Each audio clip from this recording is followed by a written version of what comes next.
Hey everybody! The other day we made a map. Today we're going to add some stuff to that map. I'm going to use this for maybe an adventure in the future. I have a tentative title for the adventure, and we'll see how it goes. So recall, this is the map we made. I'm going to zoom this in a bit. There we go. So you can see I made numbers on the island white, makes it a little bit easier to see. I also, here at 5.8 or on the line of 4.8, I removed some of the trees so it's that little temple, the dungeon that we're going to use, that's a little more visible too. So that's my idea. I originally said that I was going to sort of make the island occupied by serpent people, or like a snake sort of cult, that maybe they're sacrificing people to their snake god. I don't know where they're getting the people. Maybe ships wreck on this island because it's shrouded in mist. You can't really see, and there's lots of rocks around it. Maybe they take the survivors of those shipwrecks and they sacrifice them. So that's one option. So here I've called it the Island of the Snake Gods. It's not a super original title, but it is what it is. So first things first, we're going to key in our hexes, the places we know where there's something. So for instance, we zoom in here, we know that at 5.8, it's kind of like on 5.8, 4.8. We have that temple, and we have ruins at 6.6. So let's just put that in here. 4.8, or actually I'll put 5.8, is actually in the 5.8 hex. Temple ruins. And at 6.6, we'll just put it as ruins by mountain. Don't know quite what that is yet. Maybe if any of you guys have ideas what that could be, put them in the comments below, and maybe we'll use them. All right, so the temple ruins. I think this will be where where the snake people are doing their sacrifices. So sacrificial altar of the snake gods. I spelled the sacrificial wrong. Just over that and get the correct spelling. There we go. Nestled in the jungle. I think we said originally that maybe the snake people spend most of their time on the western side of the island because the eastern side is going to be full of dinosaurs. Maybe for the sacrifices they have like a special path that they go through. It's something that keeps them safe from the dinosaurs roaming through the jungles there. Let's see. It's overgrown by vines and other plant. Let's say other flora, just because that's a fancy word.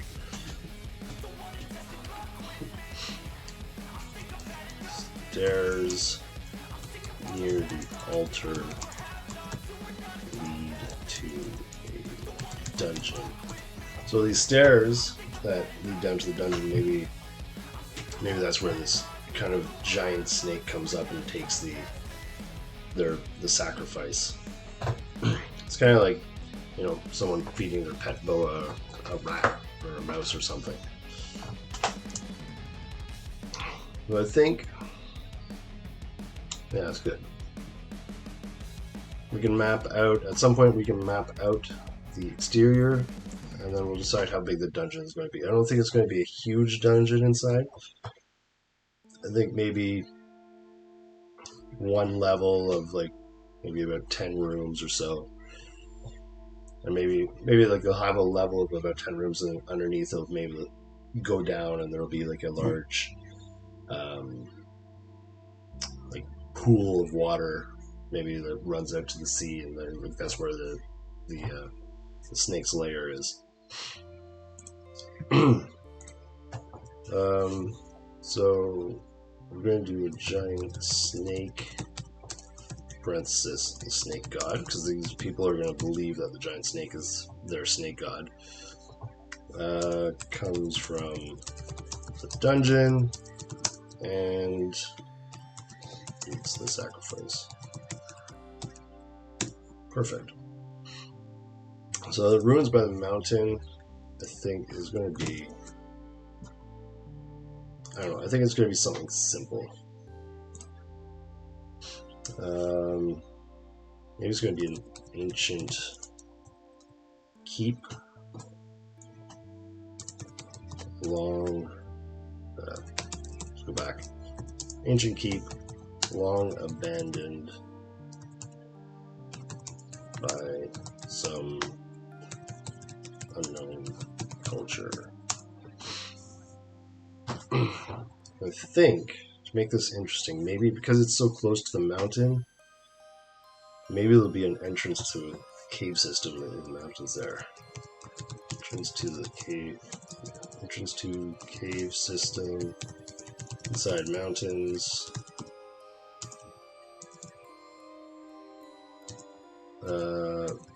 From the keep. Yeah, that works. Okay, so we have this island. I'll zoom out a bit.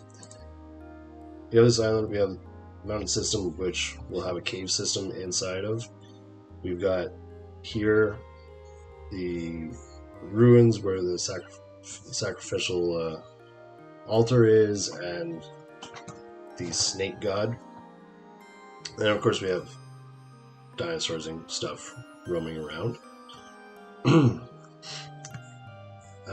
So I was looking through some of the PDFs I have, and I was looking for serpent people. I managed to find serpent people in, let me see, Serpent Men in Low Fantasy Gaming.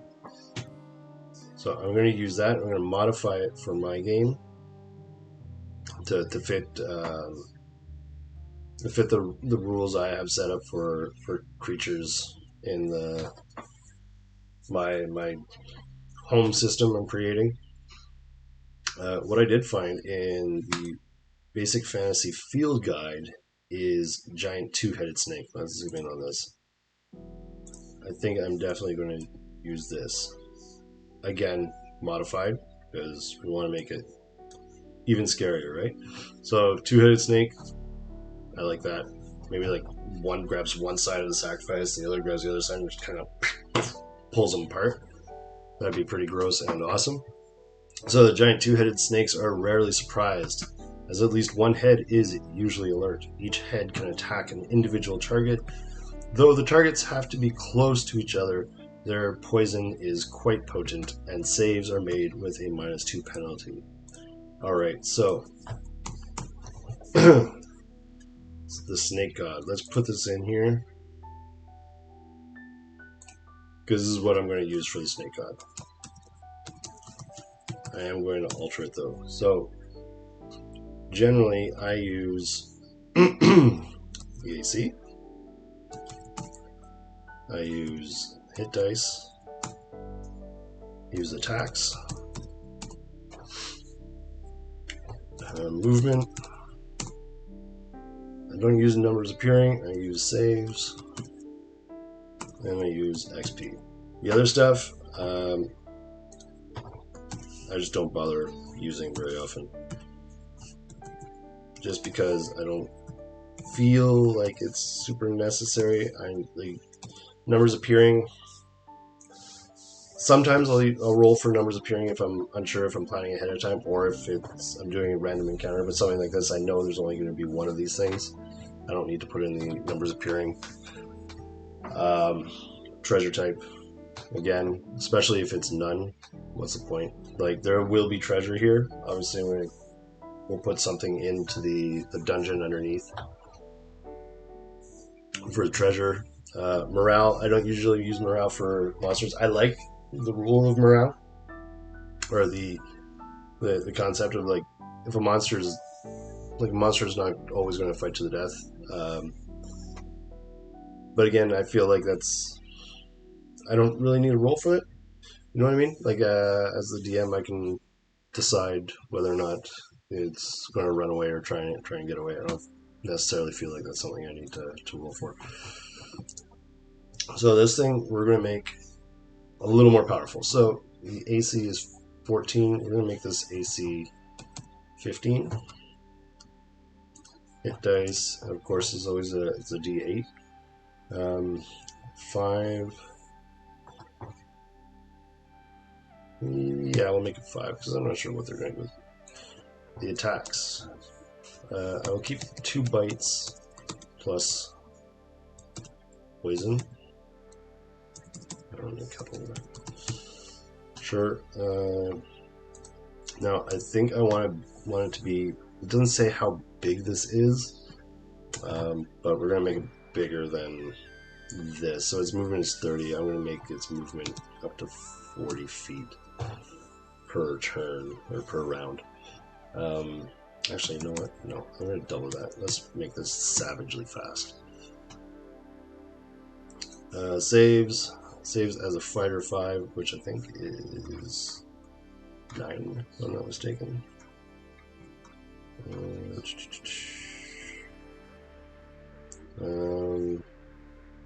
think this is the other field guide. This field guide. Okay, so we're gonna say 9 for now. That works. XP 405. This is kind of tougher than might be a little bit tougher than this thing. I'm gonna put the damage in here. 1d8 bite.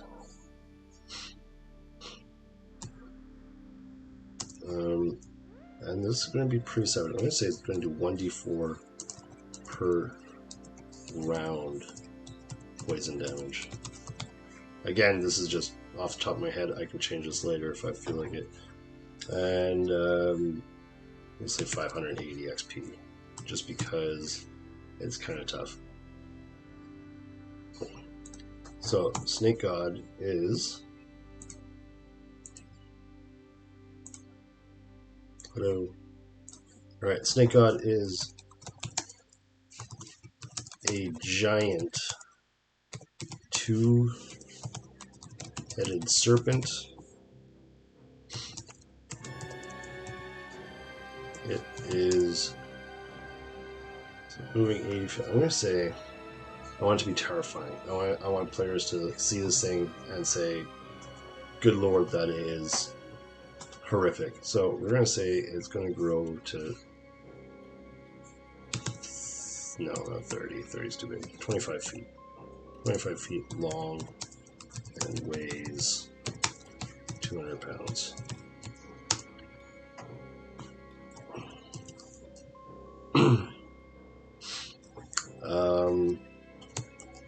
Its poison is incredibly deadly. Actually, no, it's deadly poison.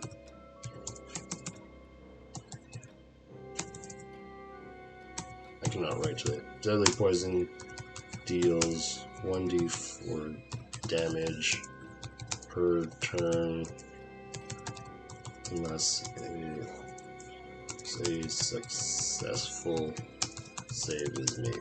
So in my home game I'm designing, I removed wisdom as an attribute and I replaced it with will. So I use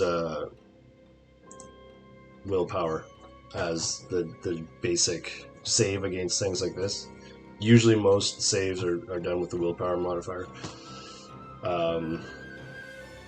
Especially against magics and poison. For other things, it would use a different modifier, but for this, that's what we use. There we go. Bring it closer. So, but if we're to use this for a different game, then it could be save versus poison, or because I know Basic Fantasy uses the different saves for different situations. So you have save versus poison, save versus death, save versus wand, stuff like that.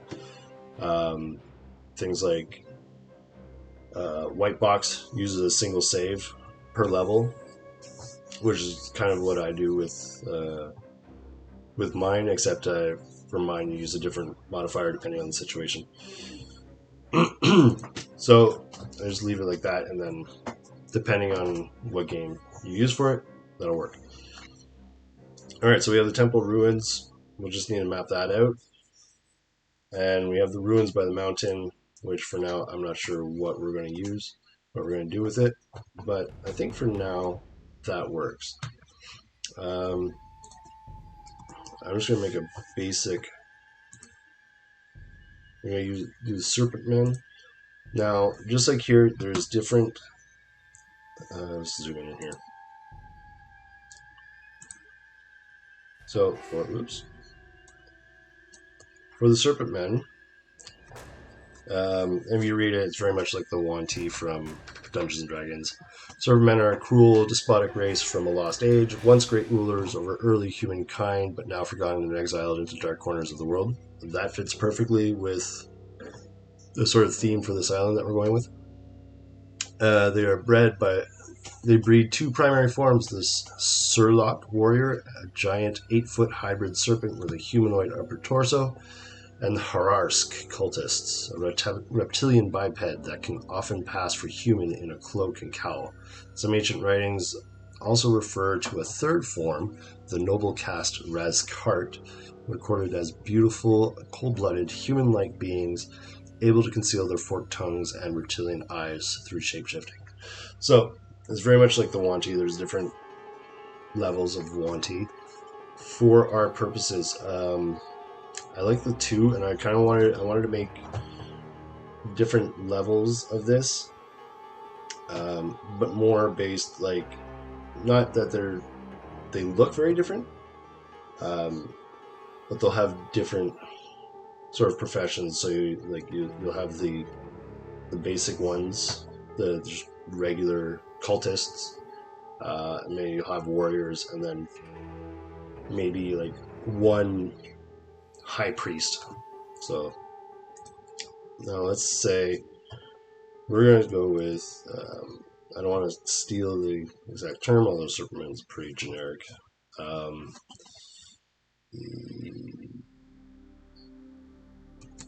for now we'll call it Serpent Men.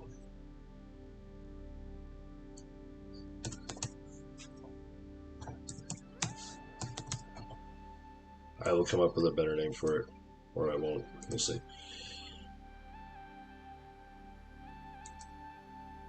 And then we're going to copy this. Then we're going to erase much of it. And paste. Alright, so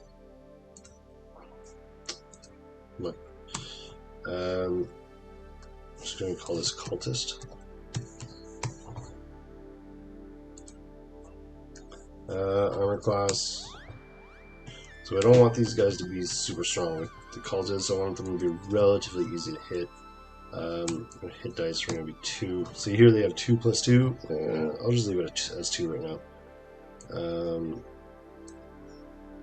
Attacks. They have 1d4 plus poison. Oh, because they probably bite. But I'm going to go with Poison Dagger. Yes. Yeah, so they have Poison Daggers. I think dagger is 1d4 plus 1d4 per turn on failed save. I'm just putting it here instead of putting it in the description, will be faster. And then basic movement. I think all basic people have. I think mine, I gave them 40 feet of movement because I feel like 40 feet of movement in several seconds is in about 9-10 seconds is not that difficult. For saves, let's give them. You said that's the big snake god is 9. These guys are gonna have to be like 13. And again, I will change them later. And then their XP.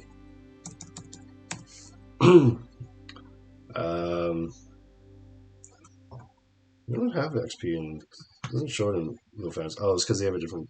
That's right. Just give them 230 for now. Okay, then next we're going to do the warrior.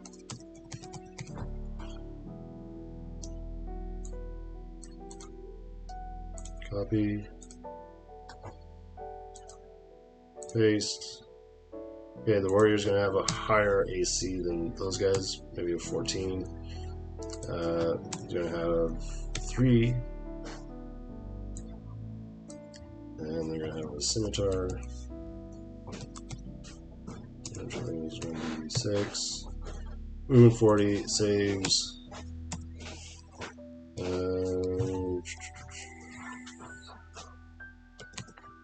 No, 10. I think that's probably going to change. And then say 300. There we go. Okay, so that is that for now. I think it's a good start, and we're going to continue this another day. But for now, we got a good start. We at least have a temple that we can create a dungeon for, and we'll get us started. And then another time we're going to create a random encounter table for the rest of the island. Alright, so that's it for today. Have a good one, and save a spot for me at your table. Bye.